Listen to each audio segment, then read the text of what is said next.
भारत में कोरोना की दूसरी लहर का कहर चरम पर है। कोरोना के बढ़ते मरीजों की संख्या इतनी तेजी से बढ़ रही है कि अस्पतालों में बेड कम पड़ गए हैं और ऑक्सीजन सिलेंडरों की भारी कमी पैदा हो गई है।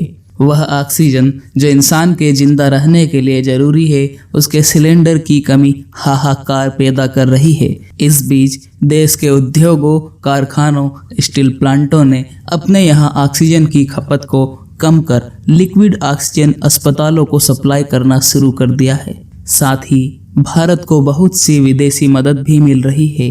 वहीं सरकार ने भी अपने स्तर पर लगभग 7,000 मीट्रिक टन ऑक्सीजन अलग अलग राज्यों को उनकी खपत के अनुसार उपलब्ध कराने की योजना बनाई है, जिसके तहत सड़क, हवाई तथा रेल मार्गों के द्वारा ऑक्सीजन सिलेंडरों एवं टैंकरों का परिवहन शुरू कर दिया गया है। आज इस वीडियो में हम जानेंगे कि इंसानों के साथ साथ समस्त जीव जंतुओं की प्राणवायु ऑक्सीजन इसके प्लांटों में कैसे तैयार की जाती है तथा यह कैसे मेडिकल ऑक्सीजन के रूप में अस्पतालों और मरीजों तक पहुंचती है।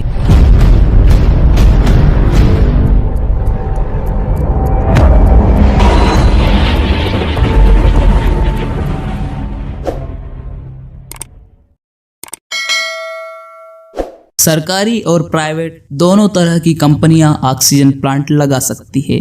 ऑक्सीजन गैस हमारे प्रकृति में मौजूद सामान्य हवा से ही बनाई जाती है।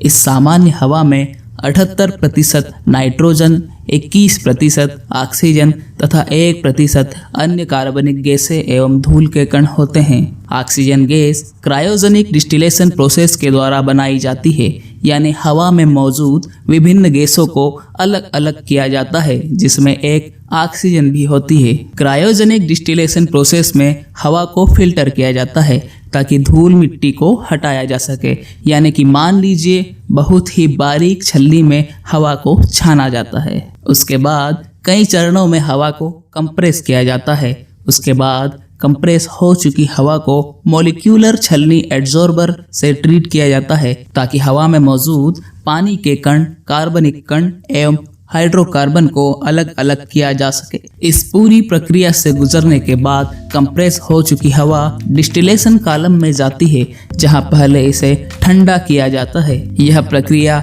एक plate fin exchanger and expansion turbine के जरिए होती है और इसके बाद इसे 185 डिग्री सेंटीग्रेड यानी ऑक्सीजन के उबलने के स्तर तक गर्म किया जाता है, जिससे उसे डिस्टिल्ड किया जाता है। आपको बता दें कि डिस्टिल्ड की प्रक्रिया में लिक्विड को उबाला जाता है और उसकी भाप को कंडेंस करके जमा कर लिया जाता है, जिससे नाइट्रोजन, ऑक्सीजन और आर्गन जैसी गैसें अलग अलग हो जाती है। इसी प्रक्रिया के बाद लिक्विड ऑक्सीजन और गैस ऑक्सीजन प्राप्त होती है। पूरे देश में तकरीबन 500 से अधिक फैक्ट्रियां हैं जो हवा से ऑक्सीजन बनाती है।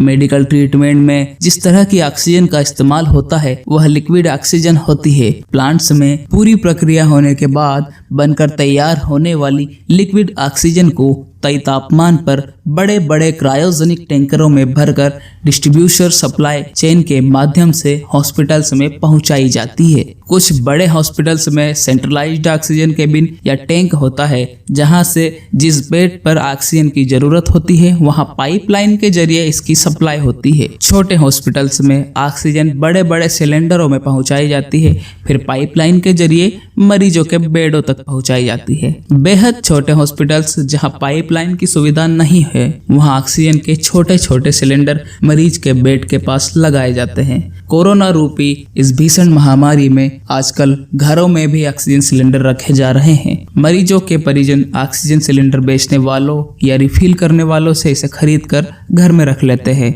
रिफिल करने वाले टैंकरों से लिक्विड ऑक्सीजन मंगवाते हैं और छोटे सिलेंडरों में रिफिल करते हैं। ऑक्सीजन सिलेंडरों में वेपराइज्ड गैस होती है, यानी लिक्विड को वेपर फॉर्म में सिलेंडर में भरा जाता है।